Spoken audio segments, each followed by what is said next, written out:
Well, guys, I finally did just a while ago.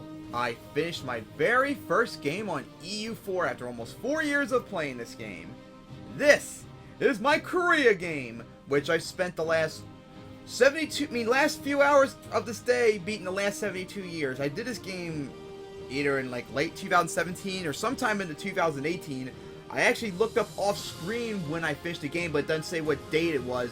Whereas on the Victoria 2 games, it actually does save the save file as long as you don't save a new one or whatever. So, yeah, here is the extent. As you see, as I got all of Korea, I have all of Japan, all of like Mongolia area, northern China, shit ton of Siberia, although not right here, into like central, like, I think it would be like the Ural Mountains, all the way out here. I colonized Taiwan. I colonized a bunch of the Philippines. The vast majority of it took part of Sulu, I think it was called, northern, like northeast Borneo Islands. I actually took Hawaii away, which I'll get to that later, and I actually colonized out in Alaska right here, which ended up being all the way out to Washington, parts of Western Canada, which I renamed Barron for Barron Strait right there, because I always like to do different nicknames based upon different factors of the game. So, as this game progresses, you'll see in the timelines when I get to it. I first focused on being friendly with China as possible and expanding out to here. And some of the countries out here actually took over parts of like Hokkaido from Japan. So I actually ended up expanding quickly into Japan, believe it or not. So once I got to here, my first idea, believe it or not, was I just had exploration because I wanted to colonize like ASAP. So I took over parts of countries up here. I colonized right here.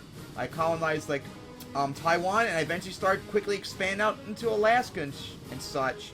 And of course, by the time I finally expanded out to here, is when I was finally blocked off by France and them.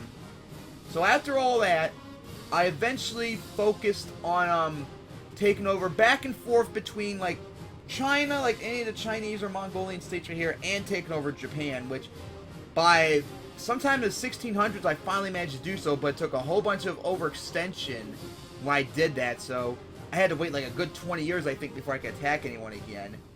And then I eventually spread down south. I took over more of the Philippines, which actually was surprisingly kind of tough because their navies were actually really good.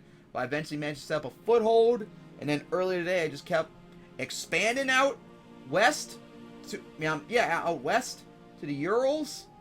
I took over more of Sulu, because believe it or not, all this right here and Hawaii was actually part of Norway. They actually colonized all the way out here, so I managed to took these part of the Sulu Island right here and Hawaii away from them. And the last bunch of years, I've been beating the crap out of Wu, who has been my rival for like the last 200 years. I beat the crap out of him so much that I took a bunch of territory of him, and I made marks, whatever called, for Ming and Shu for me to be. So I hope to eventually convert this over to Victoria 2 and continue on as them, because oh my god, having Ming and Shu and Brunei down here as my vassals, our puppets in that game, are going to be quite powerful as shit. And then, of course, when I expand, colonize more of Siberia and all. Yarkland right here was a tributary state, but the last like 20 years or so, they've been disloyal until I did one of the ideas that lowered it. So maybe if in Victoria 2, maybe I can make them as like a sphere of influence, since I would assume that kind of is what they would be, maybe in that case. So yeah, I had a fun time playing as Korea and all.